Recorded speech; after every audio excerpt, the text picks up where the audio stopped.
Manga One Piece Chapter 1026 diawali dengan kembali memperlihatkan situasi dan kondisi terkini dari ibu kota bunga yang lagi merayakan perayaan festival api dalam rangka untuk mengenang orang-orang yang telah meninggal dan berharap arwah mereka bisa pergi ke surga dengan tenang.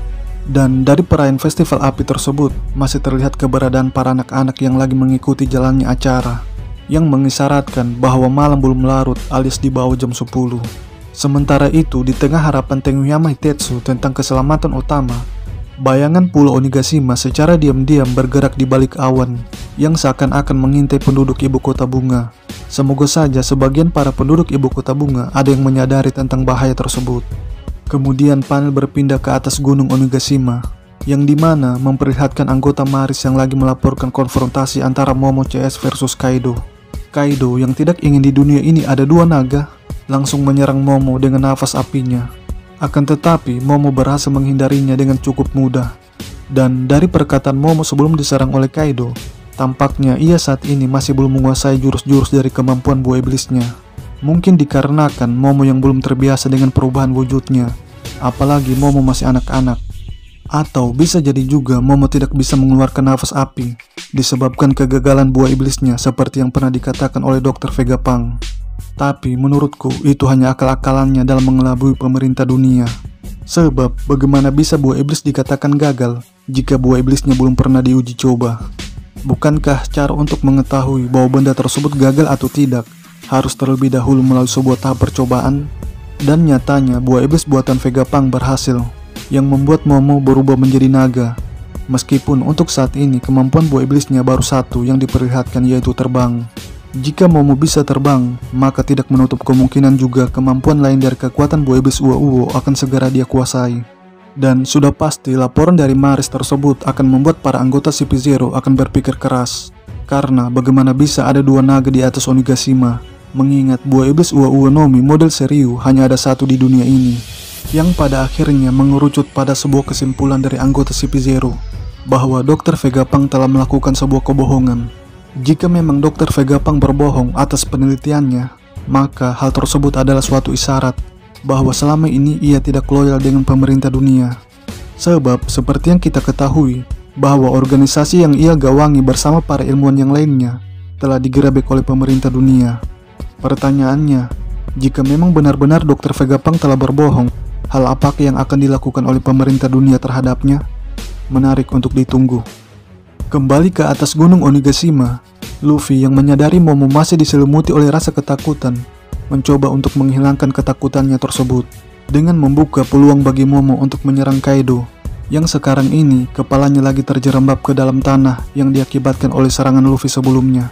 Momo yang melihat kesempatan dalam kesempitan di depan matanya, tak ingin melewatkan waktu sedetik pun untuk menggigit Kaido yang lagi dalam keadaan lengah, hingga membuat sang makhluk terkuat di dunia berteriak histeris karena kesakitan disebabkan gigitan Momo yang mengenai bekas lukanya.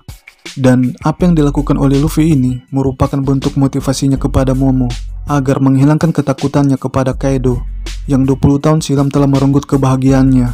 Setelah memberikan motivasi kepada Momo, Luffy menginstruksikan kepadanya agar segera terbang untuk menghentikan Pulau Onigashima, karena ia tahu bahwa untuk mengalahkan Kaido bukanlah sesuatu yang mudah. Apalagi dalam waktu kurang 15 menit, Pulau Onigashima akan segera mendarat di ibu kota bunga. Maka dari itu, sebelum terjadi sesuatu yang tidak diinginkan, Momo harus segera bergegas menjalankan tugasnya sebaik mungkin. Dan tanpa disadari oleh Luffy, pasukan aliansi yang lain yang mendengar ucapannya juga termotivasi dengan keyakinannya untuk mengalahkan Kaido. Lalu, Shin beralih ke dalam gunung Onigashima, tepatnya di lantai pesta pertunjukan. Tempat di mana Sanji dan Zoro lagi membelakangi satu sama lain, dengan kata lain saling menjaga. Hal itu mereka lakukan untuk mencegah serangan dari belakang, mengingat mereka berdua lagi berhadapan dengan dua All-Star terkuat dari bajak laut binatang buas, plus anak buah Kaido yang jumlahnya ribuan. Oleh sebab itu, haram hukumnya membelakangi musuh. Sedangkan di dua tempat yang berbeda, Inuarashi dan Nekomamushi terlihat kepayahan menghadapi Jack dan Perospero, disebabkan sumber kekuatan dari kedua raja suku Ming tersebut tertutupi oleh awan. Kembali ke atas gunung Onigashima, Kaido dan Luffy saling baku hantam, yang membuat awan yang berada di atasnya terbelah menjadi dua. Pertanyaannya, apakah itu sebuah pertanda bahwa Luffy sudah setara dengan para Yonkou? Menurut pendapat pribadiku, Luffy belum setara dengan para Yonko dengan beberapa alasan. Alasan yang pertama, lokasi keberadaan Pulau Onigashima berdekatan dengan awan yang berada di atasnya. Sedangkan bentrokan para Yonko yang membelah awan berada tepat di atas permukaan laut. Alasan yang kedua, musuh Luffy kali ini adalah Yonko yang kekuatannya jauh berbeda dengan musuh-musuh Luffy sebelumnya. Bahkan di awal pertempuran, Kaido sudah dikeroyok oleh 9 sarung pedang merah. Lalu setelah itu ia kembali dikeroyok oleh para generasi terburuk. Namun tak sampai di situ saja, ia juga harus berhadapan dengan anaknya sendiri selama 11 chapter lamanya. Alasan yang ketiga, selama pertarungan yang terjadi di Onigashima, Kaido membagi kekuatannya untuk mengangkat Pulau Onigashima, yang artinya kekuatan Kaido tidak dalam kondisi 100%. Jadi berdasarkan alasan itulah yang membuatku beranggapan bahwa Luffy belum setara dengan Yonko. Terlebih lagi, Luffy akan dibantu oleh Yamato untuk mengalahkan Kaido. Maka dari itu, masih terlalu dini rasanya jika kita mengatakan bahwa Luffy sudah setara dengan Yonko. Jack dan Prospero yang tadinya merasa di atas angin, tiba-tiba dikejutkan dengan kembalinya terlihatnya bulan purnama.